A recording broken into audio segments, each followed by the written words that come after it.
Hello, everyone. It's Gahul, another review for you. Um, just watched the new Adam Sandler film, Spaceman, on Netflix. The Netflix original movie, Spaceman. It's the Spaceman starring Adam Sandler. And Paul Dano, classic Paul Dano's in it as a giant talking spider named Hanush. And Carey Mulligan. It's a very limited actor. It's essentially it's essentially 2001. I get what. Simple story. Here's the story of the movie. If you haven't heard about the movie, I won't spoil it too much. But Adam Sandler's on a mission to the outer rims of Jupiter because there's a giant purple space cloud, and he's a Czech astronaut, and he wants to see what's going on with this giant space purple cloud. And when he's almost there, a talking giant space spider comes and starts talking to him to help console him about his loneliness, because he's lonely because he misses his wife and his wife isn't returning his calls on Earth. And his wife is not returning his calls because she sent him a message saying that she's leaving him, but he doesn't know that she's left him. But he's feeling paranoid and lonely because his wife is not returning his calls. And the rest of the movie is just like a slow, not slow, just kind of like a nice character study using his memories of his like past and like his relationship with his wife, and how he let it fall apart and how that was a mistake, and how and the space spider, he develops a friendship with this space spider, which at first you think maybe isn't real, but it may not have been real, but it doesn't really matter because it's real to us and it feels real. And there's these weird, um, it's a giant alien talking space spider. Ooh, spider. Um, I will just say, Surfer was saying that it's the best Adam Sandler movie. It's better than Uncut Gems. It's like one of the best Adam Sandler movies, and I actually agree. I don't know if it's better than Uncut Gems. It is certainly excellent. It's one of the best Adam Sandler films I've ever seen. I don't think the acting performance in this is as good as Uncut Gems. I think Adam Sandler's better, like more energetic and more in his zone in Uncut Gems. He's got to be more somber here, and like there's a couple of lines that feel a little bit flat with him, but I think the concept and the story is really good, and like the visual style is kind of like this like Soviet like era like fucking like industrial punk stuff. I don't know, it's punk. It's just like really old school. The spaceship he's on looks like super fucking old and rickety and like built in like it looks like a spaceship. When you think of like a NASA spaceship, what you thought it looks like, something like clean and fancy. It's all old school, and the whole thing's basically him in zero G. I don't know how they filmed that. I kind of doubt they did like a wire setting. I think they probably built like the set in like a zero G thing and then had him just like float around in there. I think that's probably how they did it. I can't imagine. I mean, it could be CG. I'd be interested to see it behind the scenes because he's like in zero G the whole movie, right? And he's like floating around and like dancing around this thing, and it's like it looks really good. And um, I really think it's one of those visually it's great, and I mean, there's only a couple performances. Really, the two main ones are Al, uh, Adam Sandler and Paul Dano as the talking spider, and they're both fucking great, and they bounce off each other so well, and they've got great chemistry. Um, and the talking spider's name is Hanush, which is after his dad, who's dead, and like the spider can like look into Adam Sandler's memories and like kind of like not like control his brain, but like kind of like help him like see his memories a little bit. It's got a little bit of a psychic thing going on. It kind of helps Adam Sandler. And there's a question of whether it's like him coming to this realization on his own through like a psychotic episode or whatever, or if the spider is actually real and like helping him through his stuff.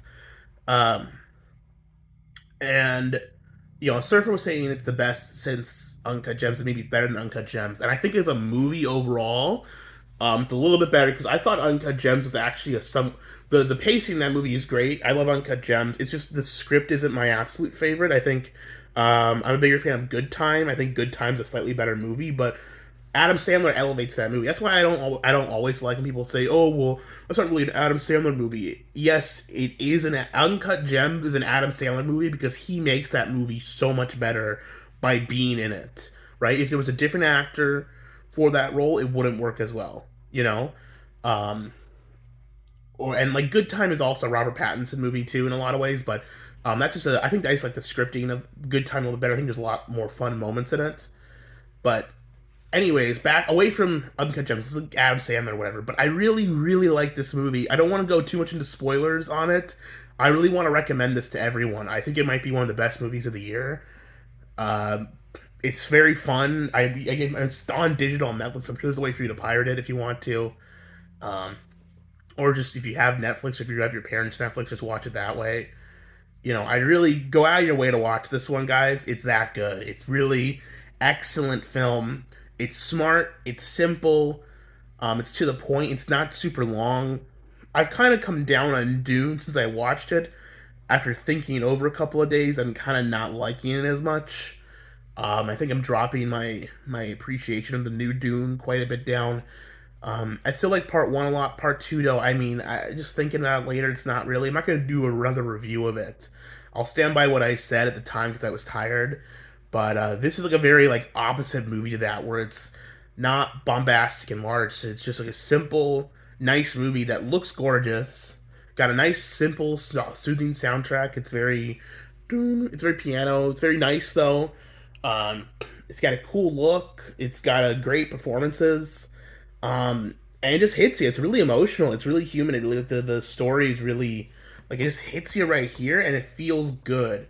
Um, it isn't bullshitting you around. It's not like making you feel whatever. It's making it feels like right when you watch it. It just feels like a makes it feel. It's a very nice, satisfying movie that ends in a not stupid way. I thought like the ending was gonna be really stupid and kind of like magical, but it wasn't. It was actually kind of realistic, and it's been set up the whole movie. And I didn't realize that was the ending being set up. And the way it happens, like, oh, that kind of makes sense. Okay, cool. I mean, the fact that there's a talking space spider is a bit unrealistic, but it grounds itself very much within that. And, like the problems he's got to face that his comms are going down, or his toilet's breaking, or like he can't get the cameras working on his ship anymore. Stuff like that. It's all things like that. Um, and I just think the thing that took it to me the most was when um he's just sitting there on this voice video call with his wife, who he hasn't seen in months, and he's not saying anything. He's like, "Well, what do you want to talk about?" And she's like, "Why are we just sitting here in silence?" And then the one lady later says, "The silence is the point. That he just wants to be sitting in silence with you together."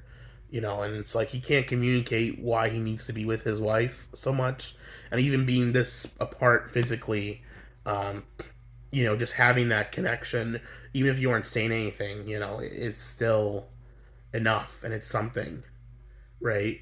That really hit me in a way that I really wasn't expecting. It really like this movie really hit me in a lot of ways, and I don't know. It made me feel really. It made me sad in a lot of ways, but it has a happy ending.